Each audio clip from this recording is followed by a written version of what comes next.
The thing about silence is that it's never truly quiet. Not when you've seen what Layla Daniels had seen. Not when your memories scream through the stillness like a cracked radio stuck on the worst station. The tinny clang of the bar's ice machine snapped her out of her reverie. Layla blinked, fingers sticky with dried grenadine from the cocktail she was pretending to enjoy. Her shift was over, but she hadn't moved from her stool. Her eyes trailed the streaks of color left behind on a damp napkin. She'd been doodling again, without meaning to. A pair of eyes. Wide, pleading, familiar. "That's creepy as hell," said a voice behind her. Layla didn't have to turn. "Hi, Zainal." Her flatmate plopped onto the stool beside her, a neon hoodie drowning her frame, sunglasses on, even though the bar was dim and barely occupied. "You know, if I didn't know you, I'd assume you were plotting to murder someone with those sketches," Zainal said, peering over her shoulder. "Maybe I am." Zanelli grinned. "Make it sexy. Murder sells." Layla let out a snort laugh, but her stomach tightened anyway. If Zainal knew how much of her art was about murder, or close to it, she'd stop making jokes. Or maybe she wouldn't. Zainal was unflappable like that. "I've got paint," she said, smiling. "And that abandoned warehouse on Jury Street still has one clean wall. You need to let it out." Leela hesitated. "You've got that look," Zainali added. "The one that says you're either going to paint something or burn something." Both, Layla thought, but she nodded. The ache in her chest was building again. She needed to bleed somewhere that wouldn't leave a trail. The warehouse looked like every trauma in Layla's life. Forgotten, cracked, too quiet, a relic of something useful. Something proud. She painted fast, no sketch, no plan, just motion and color. Red, black, gold, a woman in flames, blindfolded, arms outstretched like she was daring the world to strike again. She signed it simply, L. Zainal stood behind her, filming silently on her phone, knowing better than to speak. When it was done, Layla stepped back, breathless, lighter, empty, free. It took 48 hours for the mural to explode. Tourists posted it, influencers reposted it, someone made a TikTok edit with sad violin music. Mysterious artist L stuns Cape Town with raw, emotional street art. Headlines, reels, memes. Zainal practically squealed when she showed Layla the stats. "It's viral, you're viral." Layla stared at the screen like it was a ghost. "I can't." "You don't have to claim it. We stay anonymous. We control the story." But the story didn't want to be controlled. More murals followed. Layla couldn't stop. She painted them in the dark, alone, with Zanelle on lookout. They told a story without words.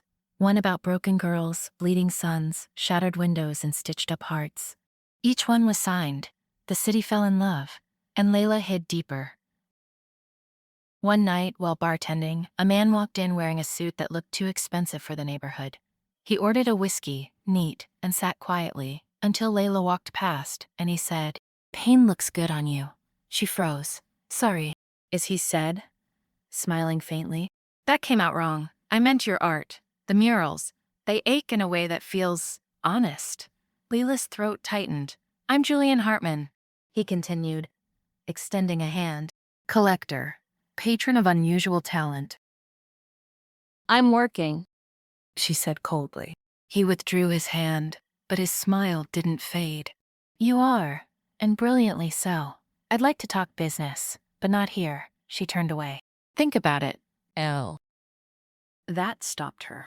She turned back slowly, but Julian was already gone.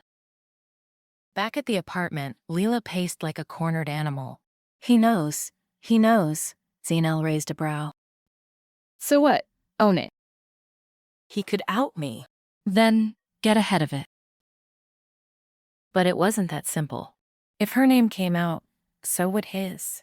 Mark? The man who made her famous, and then nearly ended her. The night she fled from Mark's gallery, bleeding and gasping, hadn't been a clean escape. There were secrets buried in that night. Ones she'd tried to drown in paint and denial. Julian returned, of course. Men like him always do. This time, he was more direct. I want to commission you. Privately. An exclusive series. You'll be paid well, no more bartending, no more hiding. But I need you to agree to full anonymity. You paint, I handle the rest. Silence about the past, about your process, about inspiration. You want me to be a ghost, Layla said. I want you to be free, he replied. It was a gilded cage, and she knew it. But Layla was tired of running. Tired of cold showers and cheap ramen. Tired of her trauma defining every brushstroke. So she signed. The studio Julian assigned her to was sterile. Not the charming kind of minimalism that artists sometimes pretend to like. This was industrial-clean, uncomfortably white, the walls so spotless they practically vibrated. It felt more like a hospital than a creative sanctuary. Where's the window? Layla asked. Julian's assistant, a man named Hugo who looked like he ironed his socks, smiled thinly. Controlled lighting, no natural light pollution. You'll adjust. Layla didn't adjust. The paint was premium, the brushes expensive, the canvas endless. But everything felt off. A guard was stationed by the door at all times. Her phone was locked in, a sleek little safe with a four-year focus note taped to it. Zanelli called it art jail. Layla called it purgatory. Still, she painted. It started as an act of survival, then obligation, then, slowly, obsession. She painted 7 pieces in 14 days, more than she'd produced in the last 2 years combined, each one more raw than the last. She didn't choose the subjects, they chose her. Her trauma spoke in color now, not screams. After each piece, Hugo would silently roll it away on a cart. No one asked questions, no one gave feedback. It was like throwing bottled messages into the ocean and never knowing if they floated or sank. Julian would visit occasionally, always smiling that unreadable smile. You're capturing something special, he said once, standing behind her as she painted a faceless man holding puppet strings. What do you see? She asked. Profit, he said easily. Layla laughed, but it wasn't funny. Not really. It was Zane Lell who cracked it. She visited one night, bribing the guard with gourmet donuts and too much perfume. You need to see this, she whispered, pulling out her tablet. Look what this snake is doing. Zaynele tapped play on a grainy live stream of an underground auction. A black market art dealer was introducing an anonymous collection from a war survivor turned street artist, as Julian stood in the background sipping champagne. Then, the painting appeared on screen. Leela's painting, the one she'd called Phoenix in Shackles. She nearly dropped the tablet. He's selling them, she breathed. That was never part of the deal. Nope. And the kicker? He's selling you. This whole refugee war pain narrative, he's feeding that to drive the prices up. The anonymous artist as a mystery box of trauma? See stealing it, Zaynel snapped. Something cracked in Layla's chest. Not a break. A shift. A refusal. She pulled out her sketchpad, began to draw. The flashbacks came faster now. Mark's voice, Mark's fingers white-knuckled around her throat, the darkness of that gallery room, the sound of her own scream ricocheting off gold frames and expensive silence. And then, Julian. He'd arrived later that night, cleaned up Mark's mess, whispered things, wiped blood, said words like reputation and hysteria, paid her to disappear. She had blocked it out, until now. Until the brush in her hand began to paint not what she remembered, but what she had refused to remember. Her final piece was a risk. She painted it in secret, late at night, when the guard was asleep and the security cameras conveniently malfunctioned, thanks to Zaynel's hacker cousin. She called it The Unmasking. It showed a woman stepping through flames, her face split in two, one side smiling, porcelain mask, the other side twisted in pain, holding broken crayons in one hand and wielding a spray can in the other. Behind her, 2 men stood, one with blood on his hands, the other holding a leash. She knew what she had to do. Julian invited a small group of select collectors to view the final series. A gallery party, exclusive and private. Leela played along. She wore a mask, gold and glittering, and a long black coat. To everyone else, she was just the anonymous artist. Julian introduced her with reverence, spinning his web of curated lies. Her past is a mystery, he said. But her pain? Her truth? It's universal, and it's for sale. Layla smiled under her mask. Then, she triggered the live stream. Zanelle, perched in a van outside with 2 laptops and an attitude, sent the link to every news outlet, art blog, and social media influencer she could find. Layla stepped onto the makeshift stage. I'm not a refugee, she said. The room quieted. I'm not anonymous. I'm not a myth. I'm a survivor of a very specific kind of war, the kind fought behind gallery doors, with silence as currency and trauma as spectacle. She tore off the mask. Gasps. Phones lifted. Julian's face drained of color. My name is Layla Daniels, and this is my story, not yours. She turned toward the final mural, unveiling the unmasking with a dramatic sweep. The crowd murmured. Someone clapped. Another cried. Layla walked out. Julian didn't follow. Layla didn't stop walking. She marched through the hushed, bewildered crowd and out into the night, adrenaline pushing her faster than her feet could carry. The winter air bit at her cheeks, but she welcomed it. It made everything real. Zainale was already waiting in the alley behind the gallery, crouched beside her van, like a getaway driver in a heist film. You freaking legend! She shouted, grabbing Layla into a fierce hug. That was biblical. I mean, who unmasks like that? In front of millionaires? I might throw up, Layla whispered. Do it in the van. We've got bottled water and granola bars. They peeled out before the gallery doors even closed, laughter bubbling between them like champagne.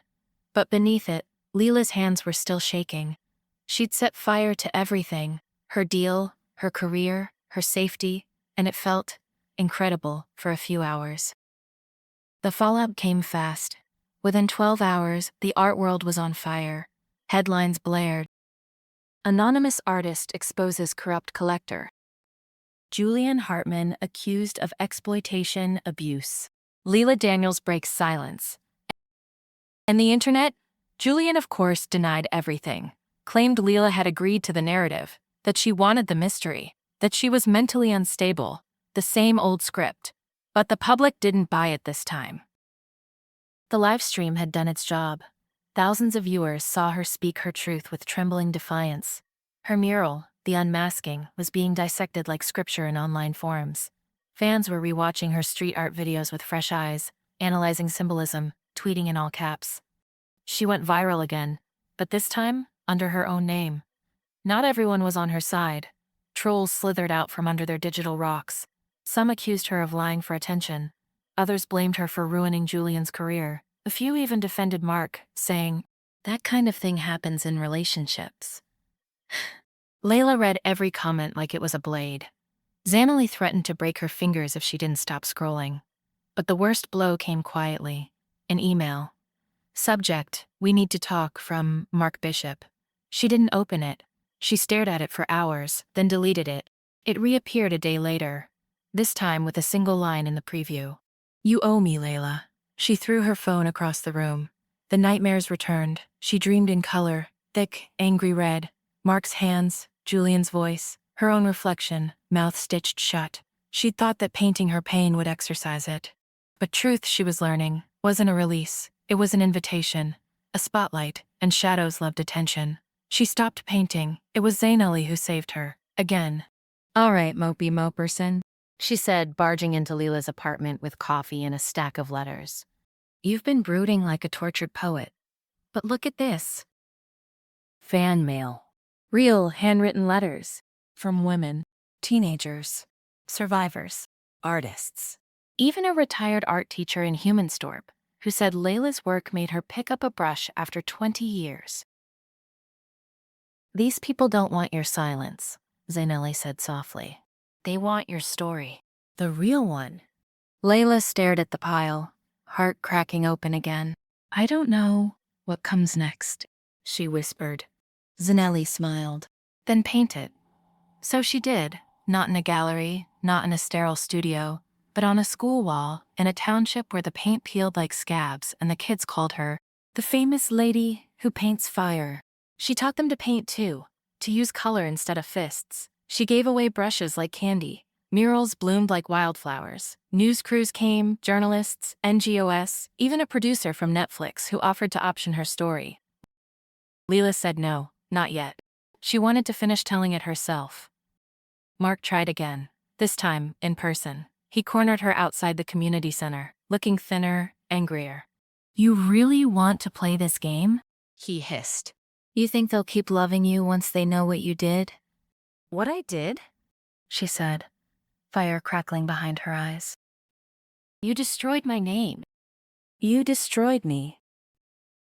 He stepped closer, menace in his grin. "You didn't tell them you came back? That you forgave me?" Layla froze. She hadn't told anyone about that. The brief, stupid month when she tried to believe he could change. That love could be stronger than fear. "I was broken," she said softly. "No," he spat. "You were complicit." The word struck her like a slap. For a moment, she felt it might be true. Then she saw one of the kids watching from across the street, little Tariq, who'd painted a dragon with broken wings last week. Layla turned back to Mark. "No," she said, louder. "I was surviving. That doesn't make me guilty. It makes me human." Mark didn't answer, just glared, then walked away. She didn't look back. Julian was arrested 2 weeks later. Tax fraud, money laundering, a slew of other white-collar crimes wrapped in gold ribbon. Her live stream had triggered a bigger investigation. A documentary was already in the works. Layla didn't celebrate. She painted. Her next exhibit was called Bold Strokes, held in an abandoned train station, filled with music, poetry, laughter, and free entry. She invited survivors to speak, kids to perform. She painted live, in front of everyone, her brush dancing like a magician's wand. The final piece was a self-portrait. No fire, no blood, just a woman holding a broken crayon and smiling at the world like it hadn't beaten there yet. Because it hadn't. The morning of the exhibit's final day, Layla stood in front of her self-portrait alone. The station-turned gallery was quiet, sun slicing through broken windows and golden shafts, catching dust like stardust. It had been a wild week, packed with people, cameras, press, and praise. She'd met survivors from every corner of the city, hugged strangers who cried in front of her murals.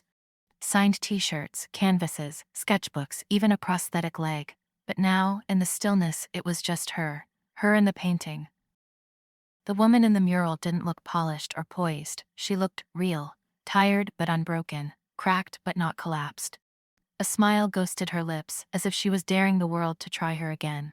Layla took a breath, pulled out a marker, and added one final touch to the bottom corner. Her full name, Layla M. Daniels. For the first time, she signed it. The message came shortly after. A private DM from a high-profile account. Clement Renard. The name hit like thunder. He was the collector, old money, old school, the man who famously turned down Banksy because he didn't feel the agony. He'd seen her story in a French paper. Wanted to speak. Layla expected arrogance, maybe another Julian in better shoes. Instead, she found herself staring at a video message from a frail old man in a sun-drenched studio, surrounded by sculptures and glass. "I was wrong," he said, in a quiet, accented voice. "We tried to put pain in a box, sell it in frames, but yours bleeds too freely." He paused, then smiled. "I don't want to buy your art. I want to fund your revolution." Renard offered her a space, abandoned textile factory in Cape Town, to turn into an art haven. Not a gallery, a sanctuary, for artists like her, survivors, outsiders, rebels with brushes instead of guns. He would pay for everything, the renovations, the supplies, the marketing. No strings, just one request. Let them paint in their own names. Layla cried harder than she had in months. The factory became the Crayon House, named for the very thing she once thought was useless. Walls exploded in color. Each room told a different story. Addiction, survival, migration, heartbreak. And joy. Always joy, tucked into the corners like secret messages. Children came. Teenagers. wounded adults who hadn't held a pencil in decades. Zainel ran the admin and made everyone laugh. Tariq became the unofficial mascot, painting dragons in every hallway. Layla taught workshops, guided others through their pain. But she also painted again for herself, not to cope, not to speak, just because she could. Then came the letter, hand-delivered, cream envelope, embossed seal. Dear Miss Daniels, my name is Madeline Grant. I'm the daughter of Anne Bishop, Mark's late mother. She passed 3 months ago. In her will, she left behind something for you. I believe it may provide closure, or at least context. Please contact me if you're willing. Layla stared at the letter for an hour. Closure? What did that even mean anymore? Still, curiosity gnawed at her. 2 weeks later, she found herself in a quiet study, facing a woman who looked like Mark with softer eyes. Madeline handed her a small leather journal. She wrote this in the last months. She knew what happened. Mark never knew she found out. Leela opened the book. It was full of messy, looping handwriting. Anne's voice came through in every line, remorseful, confused, heartbroken. She wrote of Mark's childhood rage, her own denial, and then one page that Leela reread 5 times. He told me what he did, and I didn't stop him. I said nothing. I failed you, Layla. I failed him. I let rot fester in gold and called it art. There it was, the truth. Ugly, heavy, freeing. Leela closed the journal. Madeline squeezed her hand. I'm sorry. I forgive you, Leela said softly, even if it's not mine to give. 6 months later, the Crayon House hosted its first international showcase. Artists from across the globe flew in. Media flooded the entrance. Kids led tours with dramatic flair. Tariq wore a cape. Layla watched from the sidelines, heart swollen. She saw a woman standing in front of her old piece. The unmasking, tears on her cheeks. I thought I was the only one, the woman whispered. Layla walked up beside her. You're not, she said. None of us ever are. The woman nodded, smiling through tears. Then, you know, your work changed me. You made me want to live louder. Leela laughed. You too, huh? Late that night, Lila walked alone through the gallery. Every wall held someone's pain, someone's triumph. She paused in front of her own newest work, a canvas covered in bright, wild, unapologetic color. No flames, no chains, just a burst of joy. A little boy had titled it without asking, Sun After Storm. Lila smiled, then signed her name again, this time in bold strokes. Have you ever had to deal with this kind of situation? How did you handle it? Please let us know in the comments below.